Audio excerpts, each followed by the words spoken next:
What's happening, guys? It's DK Priori, and we're starting a new series this week. It's called Let's Try Linux. We're going to go through a bunch of different Linux distributions and see which one we like the most.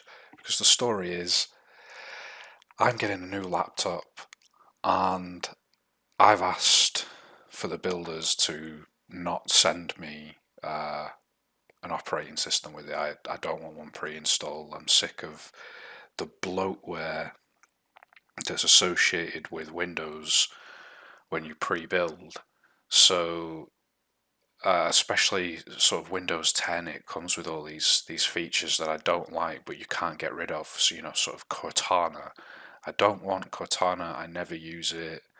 I'm not into that. So just get to fuck with it. I don't want it. Why can't I completely remove that from the system? And there's all sorts of features like that. All the adverts and the news that pops up. I feel like with Windows 10, once I've hidden all that stuff, it's a smooth operating system. Okay, after 6 months or so, you start to see bit rot, and that's no good if you're using an SSD. But on the whole, Windows 10 is a major improvement over Windows 8, but I still feel dissatisfied with it. The only reason I haven't changed over my main desktop to a Linux distribution is because I haven't had the time really yet, although now that we're on lockdown, maybe now's the perfect opportunity to do so. But I'm getting a laptop. It's coming without a operating system installed, and I'm going to put Linux on it. I've used Linux before. I've used Ubuntu, which is what we're using now. I've used Ubuntu, which is like Ubuntu but in a different desktop environment, which we'll learn more about. And I've used Mint. Yeah, I've used Mint. And I've used, to my puzzlement, I guess, because I could never figure out any of the features. I've used Kali Linux as well, and also when it was Backtrack, I used it.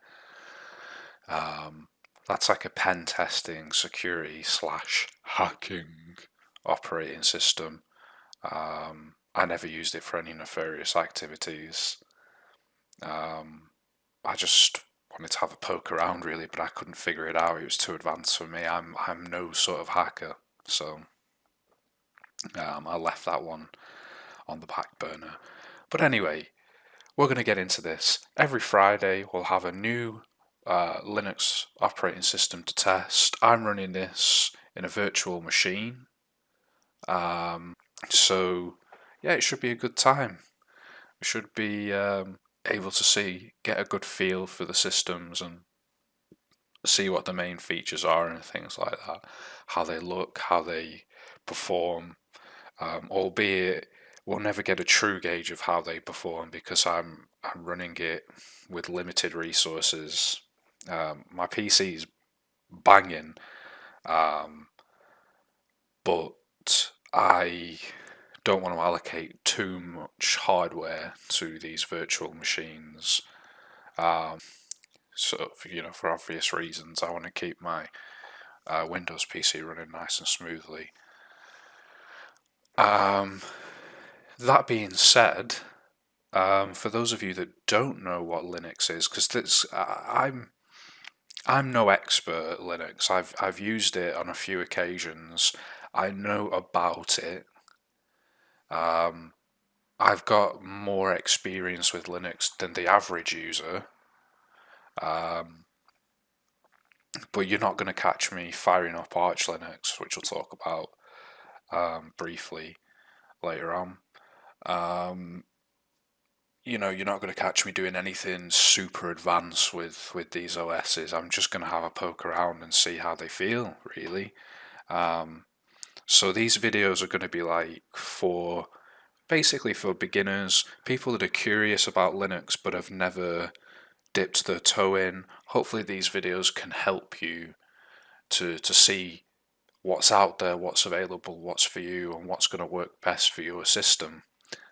Because the thing about Linux is there's so much to choose from. It can actually be a little overwhelming. There are so many distributions to choose from. You need to find the right one for you and the right one for your system, the right one for your device. So a little bit about Linux, what it is. Now Linux isn't... You find that the uninitiated talk about it as if it's one operating system. Linux is one kernel, so to speak, which is like the meat and spunk of an operating system. But everything else that's built around it, from the desktop environment to the packaging system and all that sort of stuff, is different. And so Linux is more like a family of operating systems. There are different types of what are called distributions. And a distribution is basically someone's taken this open source kernel, because it's freely available to do with what you want. So somebody's taken this kernel and they've built their own operating system around it and then distributed it for free. So Linux is completely free to use, any distribution. And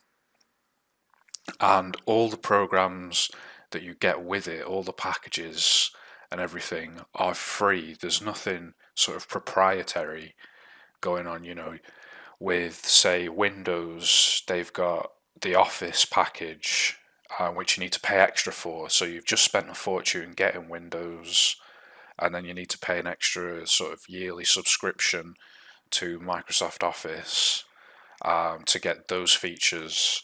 There's nothing like that with Linux. In fact, Ubuntu comes with LibreOffice, which is the sort of Linux version of Microsoft Office. This is just the version of Word. It functions exactly the same, You've got an open document there, and you start just typing away.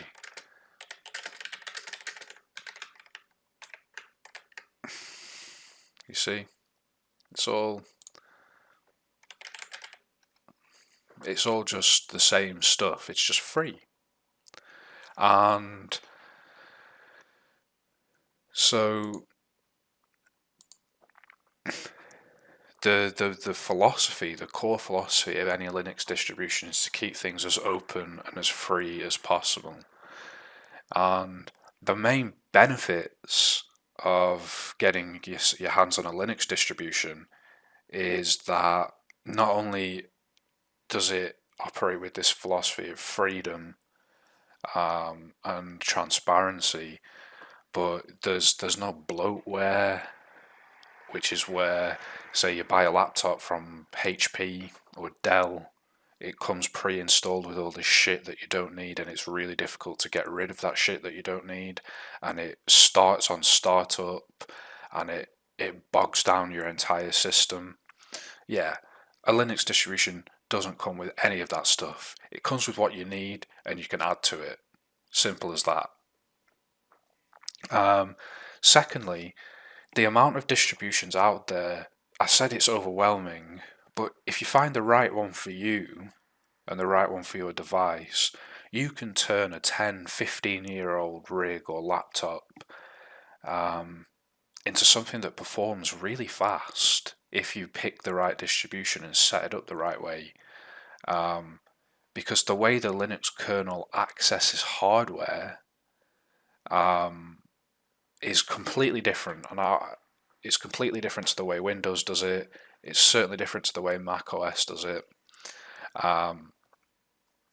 So you really want to look into distributions and desktop environments. So that brings me to my next point. With a Linux distribution, you can select a desktop environment, and a desktop environment is everything you see here. It's basically the user interface. It's what you see and what you interact with as a desktop environment. And different desktop environments are going to be more or less taxing on the system. XFCE is extremely lightweight, and it's recommended for people with older systems, and a lot of Linux distributions come as an XFCE package. So if you've got a really old computer that you think you can't use anymore because Windows doesn't function on it, well, maybe take a look at a Linux distribution in XFCE, install that on, and you've got a working device again. It's really impressive what they can do. But if you want to go to the other end and go for something that's graphically amazing and highly customizable and flashy and all that sort of stuff, which we will be doing, then you're going to want to look at KDE Plasma or KDE as a desktop environment. So yeah, what you've got with Linux is a kernel that people build operating systems upon. These operating systems are called distributions or distros, and those distros are set within different user interfaces, basically, which are known as desktop environments. So, without further ado, let's start. So I've just clicked on help here, getting started with Gnome or Gnome. And this will tell you everything you need to be able to use, all your Windows and workspaces, but it basically works the same as Windows. So we've got this video playing. If I Alt Tab, say if I open another program,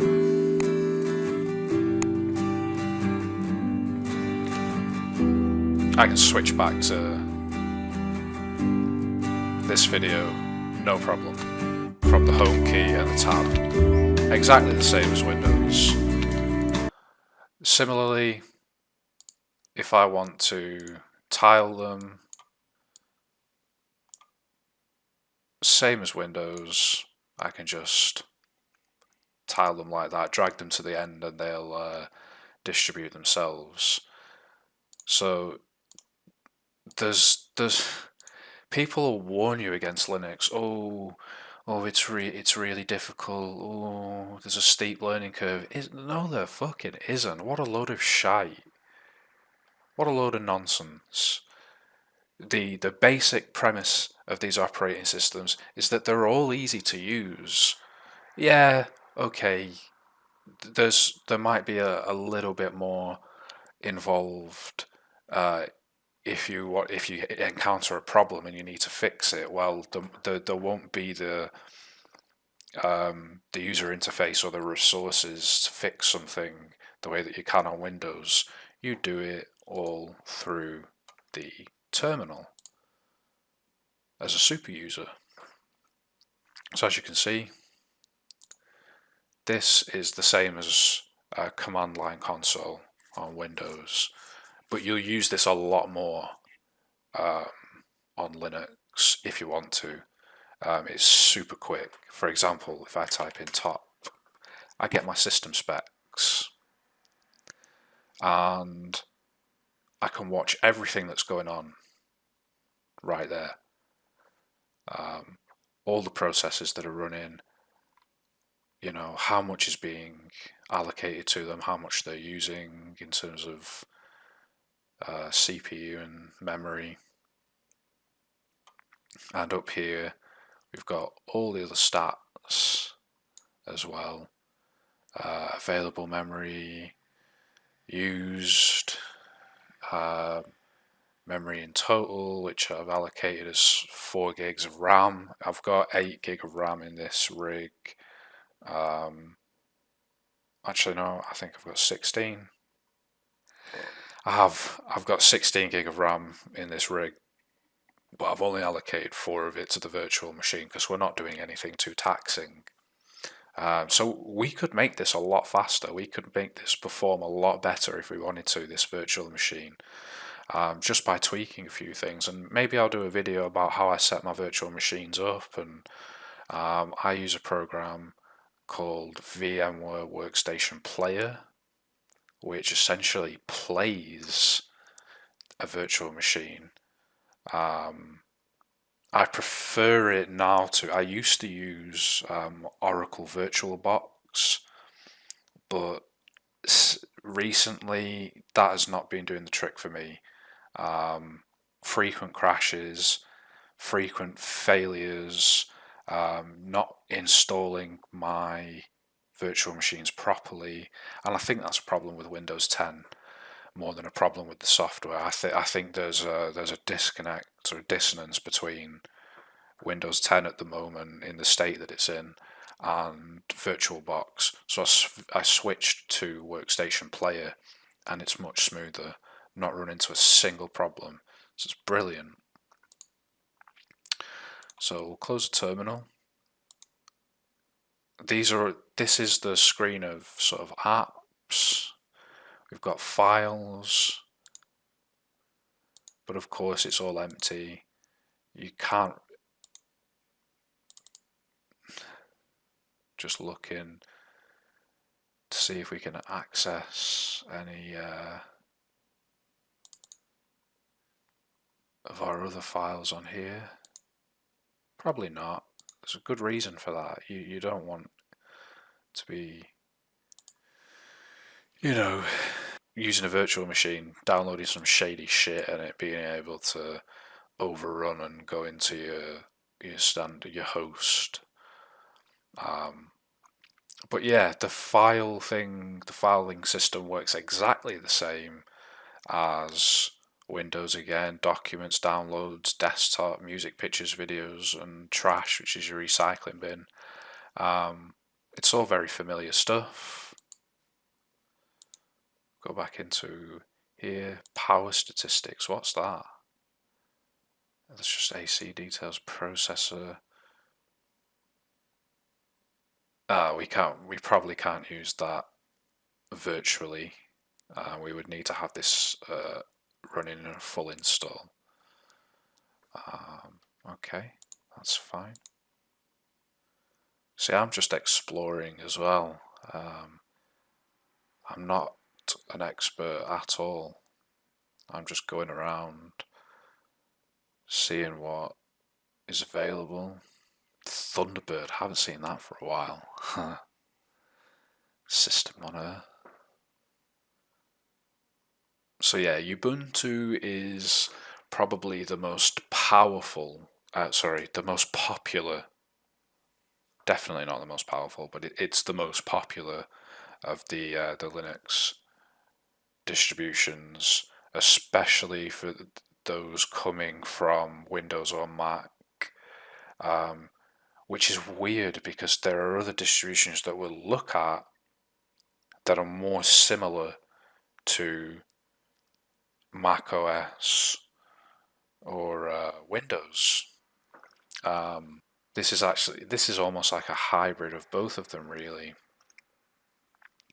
So anyway, when we typed in, if we just go back to the terminal,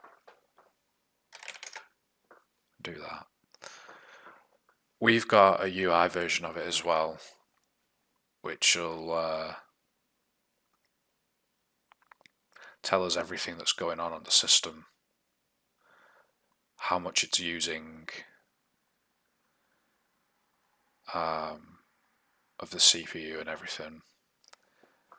So yeah, we can access that normally, or we can access it through the terminal. I prefer doing it through the terminal. Just opening up terminal and typing in top just seems so quick.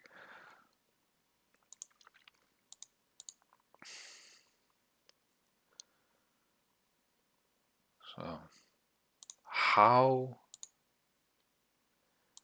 is the internet on here.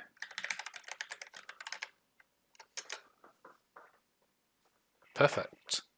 Absolutely perfect.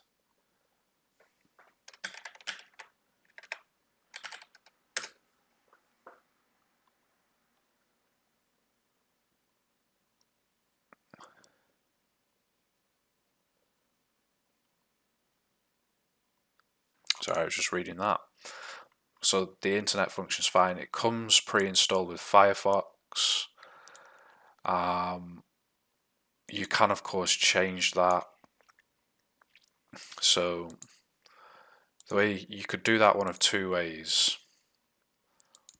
So you could go into here,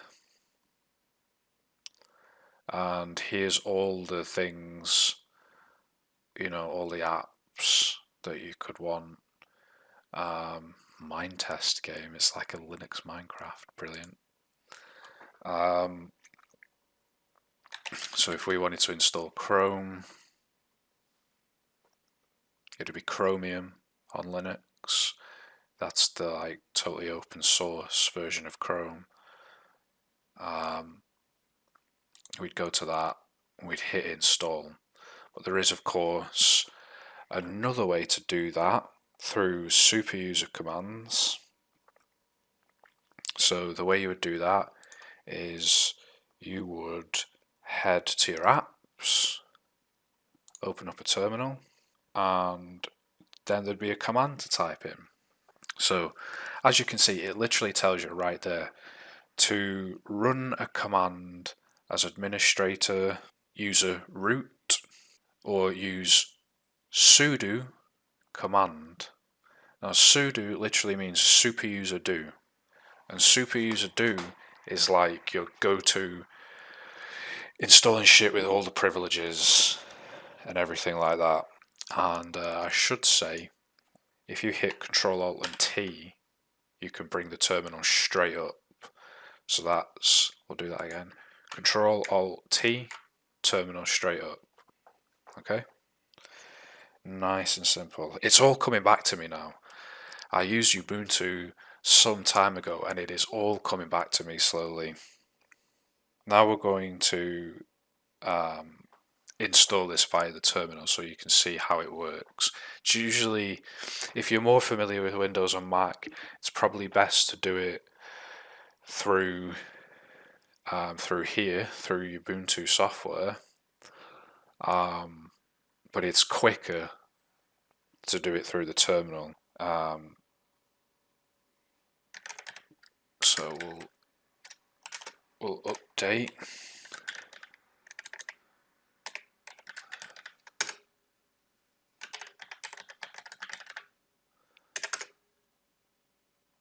I think that's the password. Ah, fuck.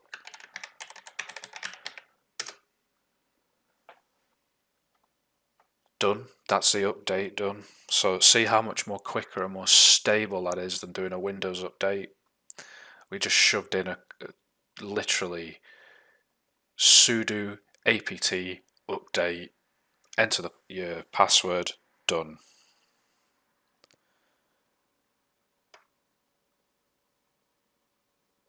So now just do sudo apt install assume yes Chromium browser. So this is literally installing Chromium as we speak. So this is the other way to do it. You would do it through a set of commands. You don't even have to do the apt update. It's just recommended to do that. It's recommended to update, to do apt update before you install any new software. But yeah, this might take a pinch of time, so I'll speed through it. Okay, we're done. And now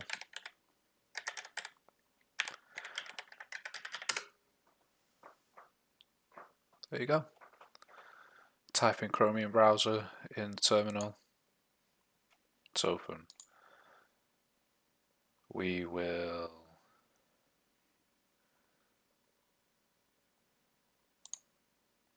add that.